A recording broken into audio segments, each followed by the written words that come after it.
Local সব বন্ধ করছে, গালাগালি করো না। Good morning. দেখো ঘরে মানে লাইট না জ্বালালে কোনো ফোকাস পাওয়া যাচ্ছে না, এত অন্ধকার হয়ে আছে না বাইরে। এই কদিন ধরেই কনস্ট্যান্টলি দেখছি যে পুরো আকাশ মেঘলা করে আছে, কিছুতেই রোদ উঠছে না। এখন বাজে 8:30, আমি উঠে পড়েছি, উঠে চলে এসেছি রান্নাঘরে, কারণ মা আজকে যাচ্ছে হচ্ছে পুজো দিতে বড় কাছারি, যেটা আমাদের আমতলার দিকে, তোমরা হয়তো অনেকেই জানো না, খুব জাগ্রত একটা মন্দির, তোমরা পারলে সবাই ভিজিট করো। সো মা চলে যাবে একটু পরেই, আর আমি আজকে জিম যাবো যেহেতু, তো কিছুটা রান্না এখন করে দিয়ে যাব, আর বাকিটা এসে করে দিয়েছি, কারণ ডাল ছাড়া বাবার খাওয়া হয় না। একটু ডাল করে দিলেই বাবা এটা দিয়ে খেয়ে নেয়।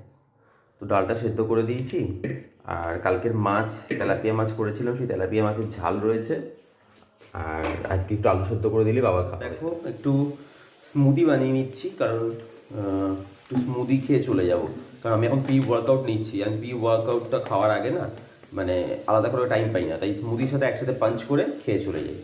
আর এইদিকে ডাল বসে গেছে, ফুসফুস করছে, স্মুদি রেডি। তো ডাল আলু সেদ্ধ সব বসিয়ে দিয়েছি, এখন চলো একটু স্মুদি খেয়ে নিই। আকাশটাও দেখলেই রাগ ধরে যাচ্ছে, কী রকম করে আছে, 9টা বাজতে যায়। দেখো না, ওয়েদার যদি ঠিক না থাকে না, মুড এমনিতেই খারাপ হয়ে যায়। আর তারপর এই কদিন ধরেই সেম দেখছি, মেঘলা মেঘলা মেঘলা। তোমরা দেখবে কোনো কাজে বেশি এনার্জি পাবে না, কারণ ওয়েদারটাই যদি ডাউন থাকে, তুমি নিজেকে কী করে আপ করবে? যতই হোক আমাদের সোর্স অফ এনার্জি কিন্তু সূর্য, তো সেটা যদি না থাকে, দেখবে আমাদের বর্ষাকালে যেদিন আমরা খুব নেতিয়ে থাকি, আমরা দেখবে খুব একটা এনার্জি পাই না, বাট শীতকাল বা গরমকালে আমরা বেশ ভালো এনার্জি পাই। সো জিম থেকে ফেরার সময় চলে এসেছি চিকেন শপে, কারণ চিকেন আজকে মনে করে নিতেই হবে, অনেকদিন চিকেন খাওয়া হচ্ছে না।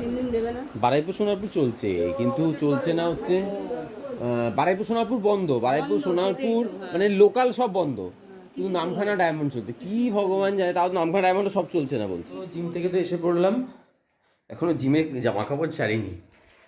তো জিম থেকে এসে গেছি, এসে এখন রান্না বসিয়ে দিয়েছি, কারণ একটু আসতে লেট হয়ে গেছে, 11:30 বাজে। সো বাবার তো খাওয়ার টাইম হয়ে গেছে।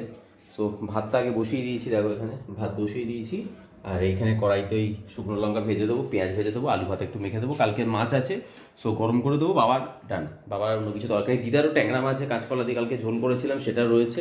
সো দিদারও খুব একটা বেশি মনে হয় না প্রবলেম হবে, আর আমার তো একটা স্যান্ডউইচ বানিয়ে দেবো, ব্যাস হয়ে যাবে। আবার শুকনো লঙ্কা ছাড়া হয় না। এই কড়াইটা দেখে প্লিজ তোমরা গালাগালি করো না, অ্যাকচুয়ালি এই টুকটাক রান্নার জন্য এই কড়াইটাই ইউজ করি। এমনি ভালো আছে, জাস্ট একটু কালো হয়ে গেছে। একটু পেঁয়াজ ভাজা দিয়ে মাখলে না ভালো লাগে, আলু ভাতেটা টেস্ট খুব ভালো হয়। এই শুকনো লঙ্কা একটু পেঁয়াজ দিয়ে মেখে দিলে বাবাও খুব ভালো খাবে। চিকেনটা বসিয়ে দিয়েছি, এখানে চিকেনটা হয়ে